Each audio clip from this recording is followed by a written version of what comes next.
இந்திய அரசியல் அமைப்பு 10th சோசியல் சயின்ஸ் புக்கு. முகவுரை. இந்திய அரசியலமைப்பு திறவுகோல் என குறிப்பிடப்படுகிறது. 1976ஆம் ஆண்டு 42வது அரசியலமைப்பு சட்டத்திட்டத்தின்படி ஒருமுறை திருத்தப்பட்டது. 1789ஆம் ஆண்டு பிரெஞ்சு புரட்சியின் போது சுதந்திரம், சமத்துவம், சகோதரத்துவம் ஆகிய முக்கிய முழக்கங்களாயின. இந்திய அரசியலமைப்பின் முகவுரையில் இவற்றின் முக்கியத்துவம் தரப்பட்டுள்ளது.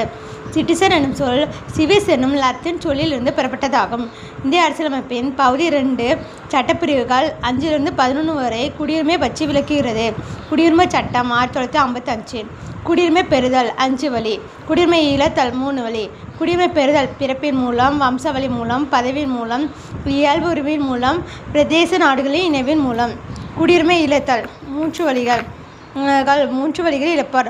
ஒரு குடிமகன் தாமாக முன்வந்து தனது குடியுரிமையை துறத்தல். வேறு ஒரு நாட்டின் குடியுரிமை பெறும்போது தாமாகவே இந்திய குடியுரிமை முடிவுக்கு வந்துவிடும். இயல்புரிமையின் மூலம் குடியுரிமை பெற்ற குடிமகன் மோசடி செய்து குடியுரிமை பெற்றவர், தவறான பிரதிநிதித்துவத்தை தந்தவர், உண்மைகளை மறைத்தவர், எதிர் நாட்டுடன் வாணிகம் செய்தவர், நடுவண் அரசு அவரது குடியுரிமையை இழக்கச் செய்யும். தேங்க்யூ.